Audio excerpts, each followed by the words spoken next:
네, 여보세요? 네, 아, 이제 네. 괜찮나요? 아, 네, 너무 괜찮습니다. 그래요. 오늘 이 이야기를 한번 들어볼 건데, 그래요. 저번 주에 네, 이어서 또 이렇게 괜찮은 이야기를 또 네. 가지고 오셨는지 좀 궁금하긴 해요. 어떤 내용에 대한 이야기일까요? 제가 누워있다가 실시간 사연을 갑자기 또 하게 됐는데, 네.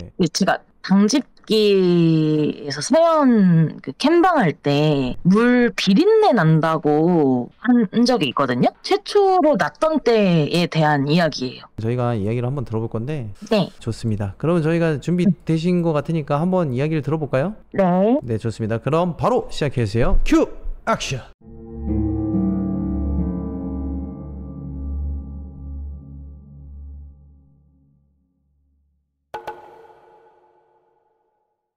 일단 이 이야기는 아주 어릴 때 최초로 제가 물 비린내에 대해서 맡았던 때 사건을 한번 풀어드리기 위해 가져온 내용이고요. 기억에 조금 의존한 게 있어서 그 점만 좀 참고해 주시면 좋겠습니다. 네, 제가 어릴 적 개인적 사정이 있어서 친할머니와 삼촌 밑에서 자랐는데요. 할머니는 엄마처럼 이렇게 돌봐주시고 삼촌은 아빠처럼 저를 좀 다정하고 착실하게 챙겨주신 편이 있었어요. 그래서 어릴 때 친할머니가 서울 쪽에 그 상가에서 분식집을 하셨는데 삼촌이 배달 일을 좀 맡아서 하셨거든요. 근데 저는 또 집에 혼자 있기가 좀 싫으니까 거의 매일 그 상가에 놀러 갔던 기억이 있어요. 그래서 상가에 뭐 옷가게도 있고 떡가게도 있고 뭐 잡화가게도 있고 여러 가게가 있는데 그곳 사람들이 다 저를 알 정도로 제가 좀 활발하게 좀 뛰어다니고 그랬었거든요. 그래서 별명도 지어주셨는데 꽃같이 자라라고 해서 꽃님이라고 좀 부르시곤 하셨어요. 그 상가에 꽃님이 하면은 모르는 분이 일단은 없으셨을 정도로 제가 좀 많이 활발하게 다녔는데요. 그날도 여느 때처럼 할머니 손을 잡고 분식집에 출근을 했어요. 할머니께서 떡볶이를 요달리 좀 잘하셨는데 제가 컵에 떡볶이를 담고 이렇게 하나씩 집어 먹으면서 손님들을 구경하는 그런 재미에 좀 빠져 있었거든요. 근데 그날따라 좀 특이한 손님이 오셨었는데 저희 할머니 분식집은 거의 오는 사람만 오는 그런 가게라고 보시면 좋을 것 같은데 그때 처음 보는 아저씨가 와서 앉으시더라고요. 잘 기억은 안 나는데 대충 느낌이 앞머리가 좀 많이 길어서 눈을 약간 덮을 정도고 피부톤도 좀 어두워서 사람이 좀 음침해 보이는 스타일이었어요. 약간 거뭇거뭇하게 옷에 때도 좀 많이 묻어있고 그게 좀 작업복 같았고요. 흙 묻은 신발도 있었고 아마 지금 생각하면 공사장 인부셨을 것 같은데 어릴 때는 잘 몰랐어요. 그런 일을 하시는 분이 있다는 걸. 어쨌든 그분이 좀 들릴 듯 말 듯 이렇게 작은 목소리로 끼에 어묵 국물을 좀 달라고 주문을 하시더라고요. 그래서 저는 그 아저씨가 그냥 신기하니까 처음 보는 사람이다 싶어서 한참 바라보고 있었어요.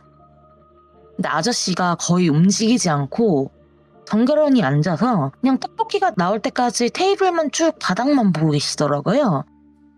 그런가 보다 하고 있는데 떡볶이가 나오면서 아저씨가 조용히 근데 정말 빠르게 떡볶이를 먹더라고요. 좀 개걸스러운 느낌이 없지 않아 있었는데 그때쯤에 이제 배달 갔던 삼촌이 돌아오시고 저는 아저씨한테 흥미가 딱히 없어서 이제 상가 사람들을 만나러 갔답니다. 근데 문제는 그날 밤부터였어요. 삼촌이 조금씩 이상해지더라고요. 원래 삼촌이 정말 아빠처럼 다정하고 따스한 분이시거든요. 근데 다음날 아침부터 갑자기 불쑥 화를 내시는 거예요. 약간 분노 조절 장애가 있는 사람처럼 저한테도 화를 내셨는데 할머니한테도 툭하면 거의 욕하기 직전으로 소리까지 지르시더라고요. 그래서 어린 나이에 저는 삼촌이 갑자기 약간 너무 이상하다는 생각이 들기 시작했어요. 그래서 며칠 그런 상태로 지났는데 어느 날 할머니가 공구가 필요하다고 해가지고 좀 가져오라고 하셔서 그 삼촌 방에 보통 공구가 있었기 때문에 삼촌 방문을 열었는데 정말 아무 생각도 없이 열었는데 제가 정말 얼어붙고 말았던 게 삼촌 방에 원래 그런 게 없었는데 벽마다 거의 온통 포스트잇이 도배가 되어 있는 거예요. 근데 그 내용이 아직도 잊을 수가 없는 게 웃지 마, 말하지도 마, 생각하지 마. 이런 식의 포스트잇이 다닥다닥 붙어 있더라고요. 그리고 그때 처음으로 낯선 냄새가 확 끼쳐왔는데 그게 제가 당직기 사연 때 얘기했던 물비린내였어요. 약간 고여서 썩은 물 냄새가 미친 듯이 나더라고요. 그 이후로 삼촌은 계속 더 이상해지셨는데 뭐 예를 들면 원래 안 그러던 분이 아무 이유도 없이 본인이 화가 난다고 회초리를 들고 제 종아리가 온통 빨개지도록 때린다던가 아니면 갑자기 거실에 앉아서 멍하니 허공을 본다던가 이런 식으로 점점 이상해지시더니 더 이상은 방에 틀어박혀서 문조차 열지 않고 틀어박히셨어요. 그래서 한동안 분식집 배달은 멈출 수밖에 없었는데 그렇게 시간이 지난 또 어느 날 할머니 분식집에 그 아저씨가 다시 나타난 적이 있었어요. 그 침울하고 조용하던 아저씨가 갑자기 저를 딱 보면서 한마디 하더라고요. 삼촌은 잘 있니? 라고요. 근데 그 말을 들은 저랑 할머니는 역시 굳을 수밖에 없었죠. 왜냐면 저희는 초면이었는데 이 아저씨는 누구길래 삼촌이 있는 걸 알까라는 생각이 들었거든요. 남자가 있는 건 알아도 그게 아들인지 누구인지 어떻게 알았을까.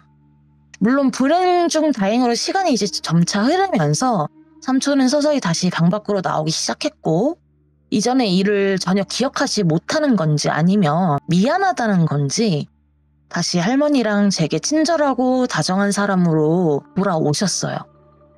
근데 그 냄새도 차츰 잊혀지긴 했었지만 잊을만 하면 한 번씩 그 비린내가 확 끼칠 때가 있었거든요. 제가 성인이 돼서 분가를 하기 전까지 꽤 여러 번 그 냄새가 났었는데 그럴 때마다 삼촌이 마치 다른 사람처럼 미친 듯이 화를 내고 행동을 하더라고요. 그래서 아직도 궁금해요. 도대체 그 아저씨는 누구였을까? 그리고 도대체 누구였길래 제 삼촌을 알고 있었으며 또 어떤 영향을 끼친 건지 정말 많이 궁금한 사건이고 사건의 시작이었나 라는 생각이 들기도 합니다. 네, 제 이야기는 여기까지입니다.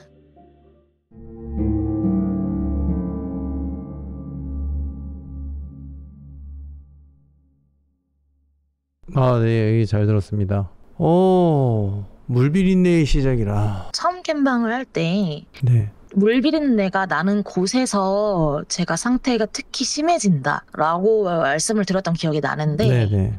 그 처음 났던 게 그 거슬러 올라가니까 그때였더라고요. 제가 한 초등학교 1학년 될 땐가 그때 분식집에서부터. 그죠. 이게 그 어느 정도 생각하다 보면은 딱 그게 떠오를 때가 있어요. 누워있는데 갑자기 생각이 나서. 중요한 네. 지표가 되겠네요. 네, 맞아요. 그러면은 이제 저희가 그거를 시작점으로 화장품의 집 당직기를 진행하고 막 이렇게 해서 이제 왔잖아요. 네. 어느 정도 이제 본인 스스로의 정답은 찾으신 것 같으세요? 왜 그렇게 됐고, 내가 왜 이런 일을 당하고 있고 등등 정리된 부분? 정리된 부분도 있고 아닌 부분도 있는데 일단 네. 제가 그 아저씨는 정말 누군지 모르겠어요. 네. 근데 그 아저씨가 문제였을 거라는 그냥 그런 생각 정리가 사연을 쓰면서 되긴 했거든요. 그게 아마 삼촌한테 뭔가를 영향을 미친 게 저한테까지 타고 내려왔나? 약간 뭐 그런 의문도 들고 그렇기는 하더라고요. 그래요. 그래도 이렇게 생각날 때마다 이렇게 제보를 해주셔서 너무 감사합니다.